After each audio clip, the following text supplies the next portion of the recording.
Now, when you visit New Orleans and the Mississippi, the one thing you've got to do is get on a paddle steamer. This is our experience of being on a paddle steamer on the Mississippi. And if that interests you, watch on.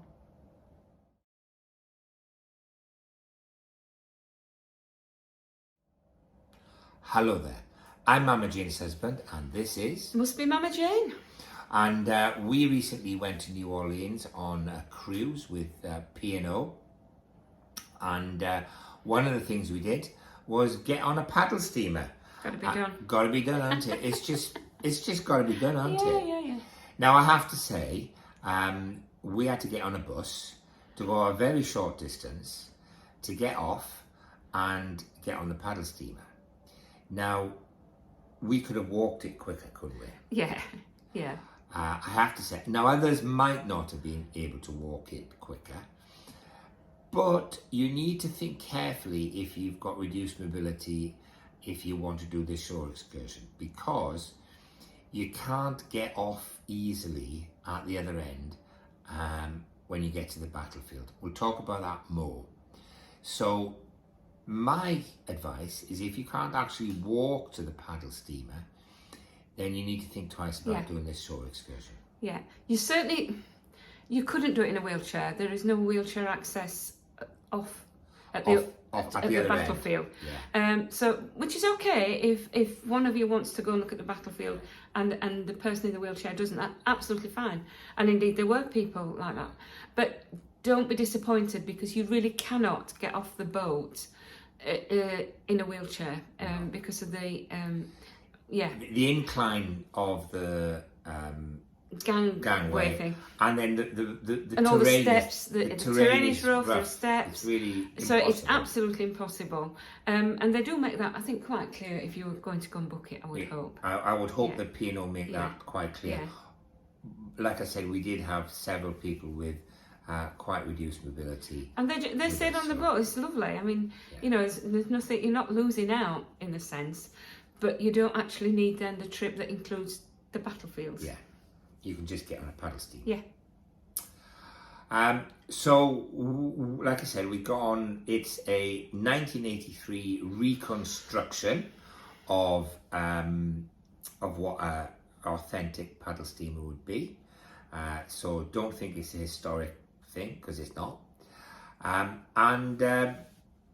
Now you could pay for food and drink, but it's not worth it. You haven't got the time to spend eating food and drink while you're on this ship, this boat. So we could have walked to where you get on the paddle steamer easily, quicker than it took to get on the what do you call it, the bus, and then get off again.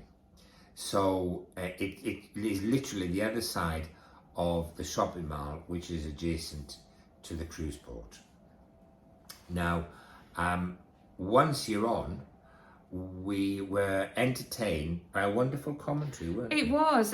There was a commentary the whole time, and it was very good. He did it really well. Explained everything, what we were passing, the history. It really was a good experience. Yeah, and watch out for wildlife when you're on the boat, because there's lots of birds and things around the Mississippi. So keep your eyes peeled for all that. And being on the paddle steamer is a good experience, you know. Absolutely. Yeah. Especially if it's a nice day, which it was. Yeah. I would imagine if it were raining, it'd be a bit. Yeah. So we had a good time on the steamer itself. And then, like I said, they do advise you when you get to the battlefield that if you've got reduced mobility to not get off. They're also quite clear that they will not wait for you. They tell you what time they're leaving, and they will leave at that time whether you were on that boat or not. So if you're one of those people that annoy everybody else by being late when you've got to be back to a coach because you know the coach will wait for you, then this boat will not wait for you and you'll be left behind. So there. You've been told. You've been told. quite right. Now, when you do get to the battlefield, it's a fairly underwhelming place, I have to say. Well, it's a field. Yeah. It is a field. Whence the New Orleans defeated the Brits. And we had that rammed down our throats a bit, to be honest. And we had a musket demonstration. Yeah, that was interesting. That was quite interesting. And the people doing the demonstrations were dressed in costume of the time. Yeah. And there's a visitor centre, which is okay. And there's a memorial to those who had died. And there's a cemetery.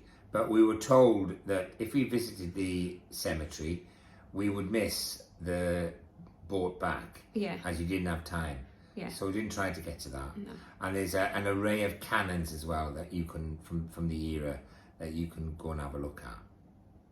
So essentially, this was like the last, the field was the last stand of the New Orleans against the British forces who tried to take New Orleans, and it was a close run thing, and all of in all of history, history turns on such fine odds and moments, and the British could have easily won this battle, and perhaps New Orleans would be British today. Oh yes, so we're coming to the end actually.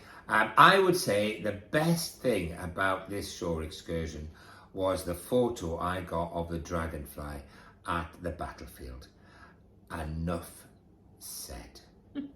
So it's a goodbye from me. And it's a goodbye from him. So, goodbye.